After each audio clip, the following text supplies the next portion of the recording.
नमस्ते। कभी कभी ऐसा लगता है ना कि हम सब एक रेस में दौड़ रहे हैं और हम शायद पीछे रह गए हैं।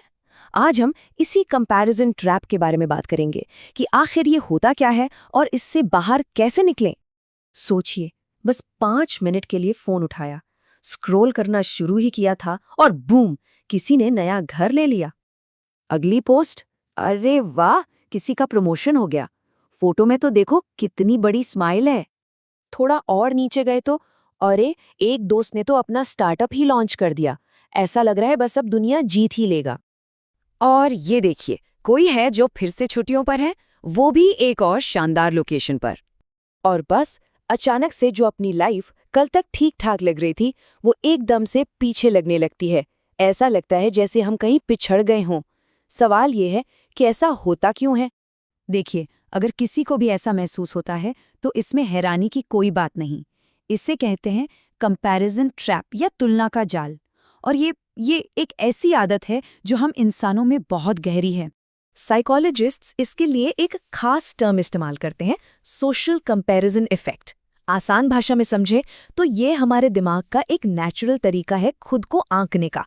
मतलब ये देखने का कि हम दूसरों के मुकाबले कहाँ खड़े हैं। ये एक तरह का मेंटल स्केल है, समझ लीजिए।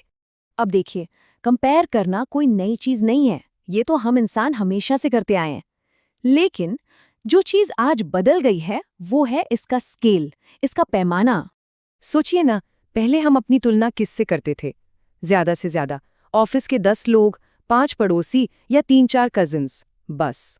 और आज हम रोज सैकड़ों लोगों की परफेक्टली बनाई गई हाईलाइट रील से खुद को कंपेयर कर रहे हैं। और यहीं पर हमारा दिमाग एक बहुत बड़ी गलती कर जाता है। इसे कहते हैं हाईलाइट रील इल्यूजन, यानी हाईलाइट रील का भ्रम। यही तो है असली गड़बड़। हम अपनी असल जिंदगी की बिहाइंड द सीन्स को, मतलब हमारे स्ट्रगल्स, हमारी परेशानियां, हमारा पूरा कच्चा चिट्ठा, उसे कंपेयर करते हैं दूसरों की एडिट की हुई चमचमाती हाईलाइट रील से। और सबसे खतरनाक बात क्या है पता है? हमारा दिमाग उस फिल्टर को देख ही नहीं पाता। उसके लिए तो वो डेटा बस डेटा है, एक फैक्ट। और वो क्या रजिस्टर करता है कि वो लोग जीत रहे हैं और हम पीछे हैं। तो इस लगातार अपवर्ड कंपैरिजन की कीमत क्या चुकानी पड़ती है? देखिए, इससे हमारी सेल्फ वर्थ कम होती है, काम को लेकर एक अजीब सी एंग्जाइटी होने लगती है, करियर को लेकर पैनिक होता है, और वो जो डर है ना कि हम पीछे रह गए हैं, वो और भी गहरा हो जाता है। इसका असर हमारे रिश्तों और करियर सब पर पड़ता है। ये कंपैरिजन टॉक्सिक या जहरीला तब बन जाता है जब फोकस सीखने से हटकर पहचान पर चला जाता है। मतलब हमारा सवाल मैं इनसे क्या सीख सकता हूँ से बदलकर ये हो जाता है कि मुझ में क्या गड़बड़ है। तो सवाल ये है कि क्या हम इस जाल में हमेशा के लिए फंसे रहेंगे? नहीं, बिल्कुल नहीं। इसका एक तोड़ है, एक एंटीडोट है। हमें बस अपना पैमाना बदलना है, अपनी मेजरिंग स्टिक बदलनी है।